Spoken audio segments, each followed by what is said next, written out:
வாக்கிலே செல்வம் நிறைந்தவர், சபைக்கு நாயகன், செல்வநாயகம். அவருடைய பேருரைக்கு நன்றி. கொஞ்சம் அதிகமாகவே பில்டப் கொடுத்தார், அதனால் பரவாயில்ல.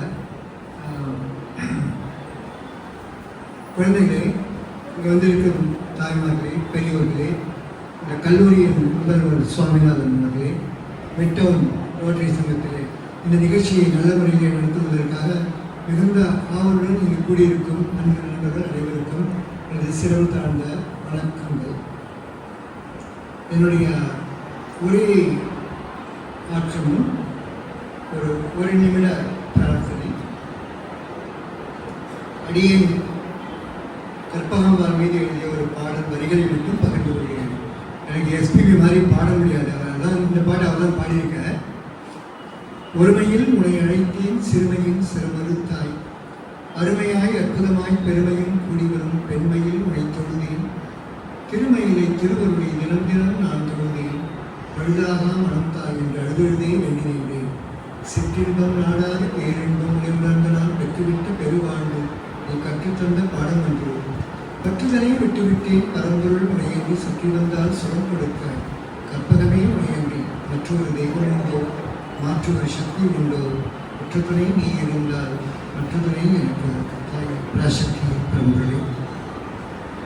இவர் சொன்னார், இந்த நோய், அந்த நோயின் தன்மையை உணர்ந்து அறிவுபூர்வமான அணுகுமுறையோட எந்த நோயை பற்றியும் ஒரு பேசிக் நாலேஜ் வேணும். இல்லைன்னா தவறான மருத்துவர்கிட்ட போய் சிகிச்சை பெற்று தவறான சிகிச்சை பெற்று உங்கள் ஆரோக்கியத்தையும் உங்கள் உயிரிழப்பையும் எதிர்கொள்ள வேண்டும் என்று ஒரு கற்று சொன்னார். கஞ்சி குடிப்பதற்கும் இல்லாத ஒரு காரணம் இதுவென்றும் அறியார் அப்படின்னு பாரதியார் சொல்லியிருக்கார். நமக்கு என்ன கஷ்டம், எதனால் இந்த கஷ்டம் அப்படிங்கிறது புரிஞ்சுக்காம தான் மக்கள் கஷ்டப்படுறாங்க. என்கிட்ட வர நோயாளிகள் பலரும் 20 வருஷம் 30 வருஷமா மூச்சோட கஷ்டப்பட்டு என்னால் அதை நம்பவே முடியாது. ஏன்னா மூச்சு என்பது ரொம்ப ரொம்ப முக்கியம். ஏற்றி இறக்கி இருக்காலும் பொறிக்கும் காற்றை பிடிக்கும் கலையறிவாயே, காற்றை பிடிக்கும் கலையறிந்தாலே கூற்றி உதைக்கும் குறியதுவோமே அப்படின்னு திருமூலர் சொல்றார். ஏற்றி இறக்கி உள்ள மூச்சு வாங்கி வெளிமூச்சை சரியான முறையில் கண்ட்ரோலாக விட தெரிஞ்ச அந்த கலையை புரிஞ்சுட்டா எமன் வந்தால் கூட உதச்சி தரலாம். திருக்கணியூர் வந்தான்னா அவர் பார்த்துருப்பார், அமிர்தகடேஸ்வரர் காலசம்மாரம் வந்து பார்த்துப்பார். ஆனால் எல்லா இடத்துலையும் அவர் அணுகிற அளவுக்கு எல்லாருக்கும் பக்தி இல்லை. நம்மளை பற்றி நம்ம தெரிஞ்சுக்கணும், நம்ம மூச்சை பற்றி தெரிஞ்சுக்கணும். இந்த மூச்சுக்கலையை புரிஞ்சுக்கிட்டால் ஒரு நிறைய நாள் வாழலாம் அப்படிங்கிற கருத்தை 2000 ஆண்டுகளுக்கு முன் திருமூலர் திருமந்திரத்தில் சொல்லியிருக்கார். இப்படிப்பட்ட மூச்சு என்பது ஒரு நாளைக்கு ஒரு ஆவரேஜ் இடத்துக்கு ஒரு நிமிஷத்துக்கு 15 தடவை விடுறாங்க. ஒரு மணி 24 மணி அப்படி கணக்கு பார்த்தீங்கன்னா 21,600 முறை நம்ம மூச்சு விடுறோம் ஆவரேஜாக. ஆனால் நம்ம மூச்சு விடுறது நமக்கு உணர மாட்டேங்கிறோம்.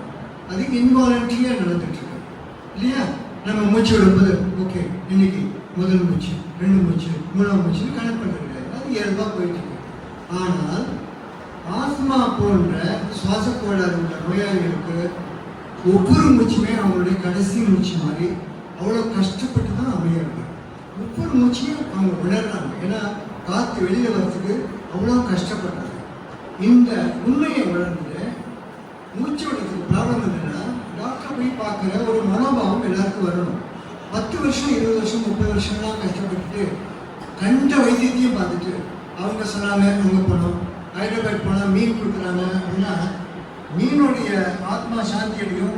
உங்களுக்கு என்ன ஆகும்? உங்கள் ஆத்மா சாந்தி அடையாது, உங்கள் ஆத்மாவும் சாந்தி அடையும். போலதான் அந்த மீன் மருத்துவத்தில் எந்த விதமான மருத்துவ குணமும் இல்லை அப்படின்னு சுப்ரீம் கோர்ட்லேயே தீர்ப்பு கொடுத்துருக்காங்க, எல்லாருக்கும் தெரியும். இருந்தாலும் இப்போவும் முதலமைச்சரே போய் கூட அந்த ப்ரோக்ராமை ஸ்டார்ட் பண்ணுறாங்க. அறியாமை ரொம்ப இருக்கும். 1000 கோடி படை கொண்டு வந்தாலும் மாயை என் சித்தத்தெளிவு தீயும் நிற்பாயும் மாயை என் பாரதியார் தான் சொல்கிறார். உங்கள் அறியாமையினால தான் நீங்கள் கெட்டு போறீங்க. ஆனால் அறிவுபூர்வமான அணுகுமுறை என்கிற அந்த தீவிரமான உணர்வு, அந்த புரிதல் தெரிதல் இருந்தால் நீங்கள் கஷ்டப்பட மாட்டீங்க அப்படின்னு அவர் சொல்றார். நோய் நாடி நோய் முதல் நாடி அது இதனைக்கும் வாய் நாடி வாய்ப்பச்சுதல் என்கிறார் வள்ளுவர். ஸோ எல்லா நோய்க்கும் மூல காரணம் என்ன அப்படிங்கிறத புரிஞ்சுட்டு வைத்தியம் பண்ணணும். இப்போ உங்களுக்கு நான் ஒரு வீடியோ போட்டு காமிக்க போகிறேன். கருவும் உருவம் அப்படின்னு எங்களுடைய ஆஸ்மா விழிப்புணர்வு நிகழ்ச்சிகள் எப்படி ஆரம்பிச்சது, எவ்வளோ இடத்துக்கு போய் நாங்கள் கேம்ப் பண்ணியிருக்கோம், எவ்வளோ பேருக்கு இதனால் பயன் வந்திருக்காங்க. அதில் நிறைய நம்ம மயிலாடுதுறையும் வரும், இங்கே நிறைய வருஷம் நாங்கள் கேம்ப் பண்ணுவோம். அண்ட் உங்களுக்கு ஏற்கனவே அறிமுகம் இல்லைன்னா நான் சொல்கிறேன், டாக்டர் ஸ்ரீதரன். நான் இந்த ஊரில் பிறந்து வளர்ந்த பையன். மயிலாடுதுறை மண்ணில் மகாதான தெருவில் தான் பிறந்தேன். 13 வயசு வரைக்கும் இங்கே தான் இருந்தேன். நேஷனல் ஸ்கூல் வயசுக்கு தான் படித்தேன். அதுக்கப்புறம் நான் ஸ்ரீரங்கம் மூவ் பண்ணிட்டு அப்புறம் நான் அமெரிக்காவில் போய் குழந்தை படிப்பு, ஆஸ்மா அலர்ஜி ஆராய்ச்சி படிப்பு அதெல்லாம் பண்ணிவிட்டு கிட்டத்தட்ட இப்போ நான் ஒரு 50 வருஷமாக ஆஸ்மா மருத்துவம் பண்ணிகிட்டு இருக்கேன். இப்போ என்னுடைய வயது 73. ஸோ நான் டாக்டர் ஏதோ புள்ள வரேன்னு நினச்சிக்காரு. 50 வருஷமாக இவர் ப்ராக்டிஸ் பண்ணார். என்ன உள்ளுக்குள்ள கருவில் இருக்கும்போதே படிக்க ஆரம்பிச்சிட்டாரு நினச்சிக்காதீங்க. எனக்கு 1968-74 நான் மெடிசன் முடிச்சிருக்கேன் தஞ்சாவூர் மெடிக்கல் காலேஜில். அதுக்கப்புறம் நான் ஆஸ்மா மருத்துவம் தான் பார்த்துட்ருக்கேன். இந்த சின்ன முன்னுரையோடு நான் இப்போ முடிச்சுக்கிறேன். ஒரு விழிப்புணர்வு வீடியோ படம் கருவும் ஒன்று. அதுக்கப்புறம் ஆஸ்மா பற்றி சில குறு படங்கள் எடுத்துப்போம். அதில் ஒரு படம் வந்து பனித்திரை. பனித்திரைன்னா உங்களுக்குலாம் தெரியும், ஃபாக், கண்ணு மறைக்கிறது. ஒரு ட்ரைவ் பண்ணி போகிறோம், பனி இருந்ததுன்னா மேலே எப்படி போகிறதுன்னு தெரியாமல் விழிப்போம் இல்லையா? அப்படி தான் ஆஸ்மா பற்றிய மூட நம்பிக்கைகள்லாம் நம்ம மனசை வந்து திரை போட்டு மறைக்கிறது.